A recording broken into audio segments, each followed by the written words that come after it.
नमस्कार मित्रों, रोचक प्रतियोगिता का ये 7वां संस्करण 7वां भाग है।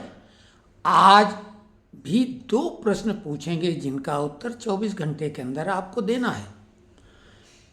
जैसी उम्मीद है संतोषजनक ढंग से रिस्पांस मिल रहा है और लोगों ने बोला है कि नहीं, बंद मत करो इस प्रतियोगिता को, क्योंकि हमें लगा कि 1-2 जो भाग हैं उनमें 100 से भी कम दर्शक रहे और हमने ये कहा था कि 100 से अधिक लोग अगर देखेंगे तो फिर इसको आगे बढ़ाने में आनंद आएगा। खैर, तो कल के प्रश्नों का उत्तर देने के पहले 5वां जो भाग था उसमें एक चीज़ जोड़नी है। भूल सुधार तो नहीं कहेंगे, थोड़ा सा वो ध्यान भंग हुआ था। उसमें 2 प्रश्न जो पूछे थे, एक प्रश्न का उत्तर एन.के. गर्ग साहब ने भी दिया था टाइपराइटर का, तो ये हम सुधार कर रहे हैं अपना और गर्ग साहब को बहुत बहुत धन्यवाद दे रहे हैं कि उन्होंने 2 में से एक प्रश्न का सही उत्तर दिया था। अब भाग 6 में जो हमने प्रश्न पूछे थे उसमें हमने उन नदियों का नाम पूछा था जो पुल्लिंग हो, क्योंकि नदियाँ हमेशा स्त्रीलिंग ही कहलाती हैं। लेकिन जैसे हमने उदाहरण दिया ब्रह्मपुत्र, वो नद कहलाता है, तो नदियाँ और नद पुल्लिंग होते हैं। तो भारत में कुछ ऐसी नदियाँ हैं, अब नदियाँ तो आम चाल में रिवर जो है वो कहा ही जाता है, तो नद को भी रिवर ही अंग्रेजी में कहते हैं, तो नद भी हैं कुछ, और उसमें संतोषजनक उत्तर दिए हैं। तो सूर्यांश पांडे ने दोनों प्रश्नों के उत्तर दिए हैं। उन्होंने सोन नदी और दामोदर नदी का नाम लिया है। सोन नदी सोनभद्र भी कहलाती है और ये अमरकंटक से निकली हैं। इनका जो शुरू हुआ है प्रारंभ, तो वो हुआ है अमरकंटक मध्य प्रदेश से, और नर्मदा जी भी बिल्कुल वहीं पास से ही उनका उद्गम हुआ है। इसके अलावा अंग्रेजी का वो अक्षर जिसमें ABCDEF फीडबैक है, उसका भी उन्होंने सही उत्तर दिया है, तो बहुत बहुत बधाई सूर्यांश पांडे को।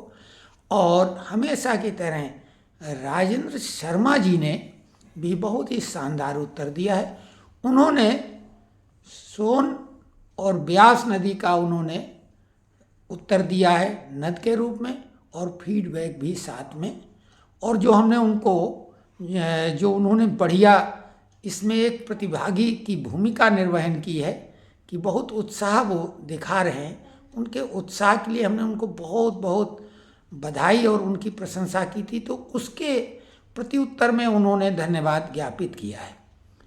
तो आज का इसमें एक सज्जन जो और हैं, इनका नाम है उर्मिल सरदाना जी, उन्होंने भी उत्तर दिया है नद का 2, लेकिन उन्होंने सरयू का दिया है। तो सरयू नदी जो है वो स्त्रीलिंगी है। कई पुरुषों का नाम सरयू होता है या सरयू प्रसाद होता है, सरयू नारायण होता है, वो एक अलग बात है, लेकिन सरयू नदी स्त्रीलिंग ही है।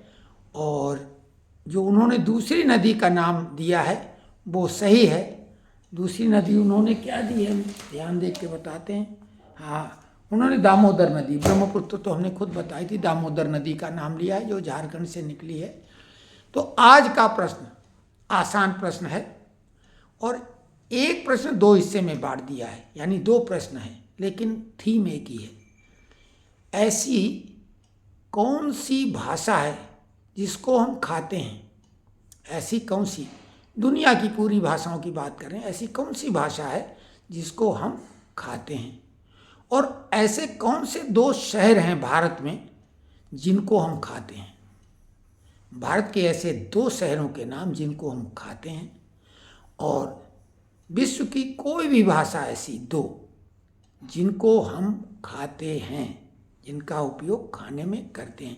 तो बहुत सामान्य से प्रश्न है, आसानी से जवाब मिलेगा ऐसी पूरी उम्मीद है।